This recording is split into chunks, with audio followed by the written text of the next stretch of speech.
અમારો દબદબો અમરેલીમાં જાળવીને રાખીશું કે અમે ધારાસભ્ય છીએ, અમારી સામે કોઈ બોલવું જોઈએ નહીં.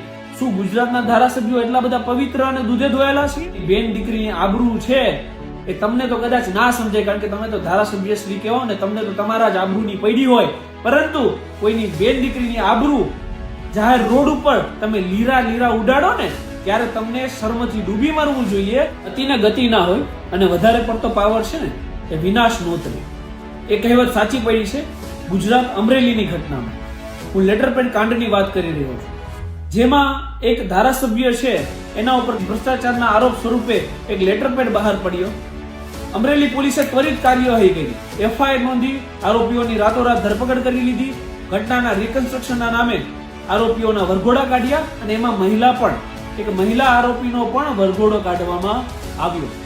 હજુ 2 દિવસ પહેલાની ઘટના છે કે જેમાં એક અસીન મારી પાસે આવ્યા, એની 13 વર્ષની બાળકી, એને કોઈ બિહારી ભગાડીને લઈને ગયો.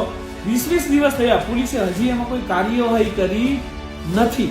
તો જે માનવ જાતને શર્મસાર કરે એવા કિસ્સાઓ છે, એમાં ત્વરિત કાર્યવાહી નથી થતી. પરંતુ કોઈ ધારાસભ્ય છે એની જો કોઈ બદનામી થાય, એવો કોઈ લેટરપેડ વાયરલ થાય, તો એક મહિલાને પણ રાતોરાત ધરપકડ કરી લો અને મહિલાનો પણ વરઘોડો કાઢો. જો મારા ઓફિસની અંદર કોઈ એમ્પ્લોય કામ કરે છે ને એને હું કહું છું કે ભાઈ આ ડ્રાફ્ટિંગ તાર કરી લેવાનું છે ને એ એમ્પ્લોય મારા છે એ ડ્રાફ્ટિંગ કરે છે, તો એ વ્યક્તિને આરોપી બનાવવાની હોય કે એને સાક્ષી બનાવવાની હોય? મને તો એ નથી સિસ્ટમ સમજાતી. એમને આરોપી તો બનાવ્યા એ બહેનને, પણ એ બહેનનો વરઘોડો પણ કાઢવામાં આવ્યો. એટલે જ હું કહું છું કે અતિને ગતિ ના હોય. ગુજરાતની અંદર વરઘોડા નીકળે છે, તમે રીઢા ગુનેગારોના વરઘોડા કાઢો, એમાં અમને કોઈ વાંધો નથી. પરંતુ એક જે બહેન છે, જે યુવા છે, એનો તમે વરઘોડો કાઢીને તમે સાબિત શું કરવા માંગો છો? એવું સાબિત કરવા માંગો છો કે અમે ધારાસભ્યના ઈશારા ઉપર કામ કરીએ છીએ? અમરેલી એસપી અને અમરેલી પોલીસ એ આ ઘટનામાં તો એવું દેખાય છે કે માત્ર ને માત્ર ધારાસભ્યની ગુલામ હોય. ધારાસભ્ય જે રીતે ફોન કરે અને સત્તાધારી પક્ષમાંથી કોઈના ફોન આવે તો એ પ્રમાણે અમે કાર્યવાહી કરીશું. પછી ચાહે મહિલા હોય તો એને રાતોરાત એના ઘરેથી ઉઠાઈ લઈશું, એ મહિલા હોય તો પણ એનો વરઘોડો કાઢીશું. અને અમે અમારો દબદબો અમરેલીમાં જાળવીને રાખીશું કે અમે ધારાસભ્ય છીએ, અમારી સામે કોઈ બોલવું જોઈએ નહીં. શું ગુજરાતના ધારાસભ્યો એટલા બધા પવિત્ર અને દૂધે ધોયેલા છે? ગુજરાતના ધારાસભ્યો છે એ ભૂમાફિયાઓ પાસેથી ખાણ ખનીજના, કોઈને ટેન્ડર મળે એના, પીપીએફપી પાડવાના, રિઝર્વેશન હટાવવાના એ હપ્તા લેતા જ નથી, રાઈટ ને? અને ગુજરાતની જનતા તો બિચારી ભોળી છે, એ તો જાણતી જ નથી ને કે ગુજરાતના ધારાસભ્યો છે એટલા કેટલા ભોળા છે અને કેટલા સ્વચ્છ છે.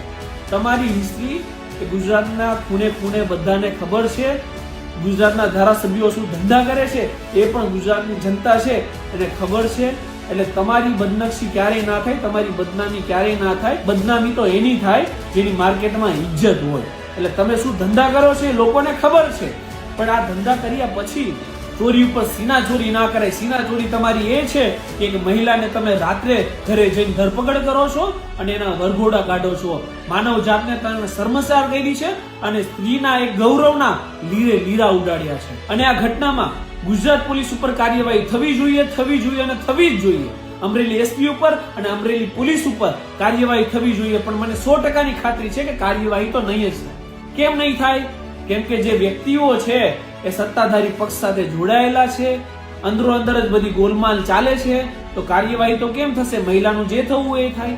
પરંતુ હું અહીંયા 100% ખાતરી આપું છું કે આ જે મહિલાના પરિવારજનો છે એ 100% મેહુલ બોગરાનો સંપર્ક કરી શકે અને એમાં આપણે અમરેલી પોલીસ ઉપર કાર્યવાહી કરીશું. ચાહે તો અમરેલી કોર્ટમાં, ચાહે તો ગુજરાત હાઈકોર્ટની અંદર અમે ન્યાય લગત તમામ કાર્યવાહી કરીશું. અને ભવિષ્યમાં પણ આ ધ્યાન આપજો કે ભવિષ્યમાં પણ કોઈની બેન દીકરીની આબરૂ છે એ તમને તો કદાચ ના સમજાય, કારણ કે તમે તો ધારાસભ્ય શ્રી કહેવો ને, તમને તો તમારા જ આબરૂની પડી હોય.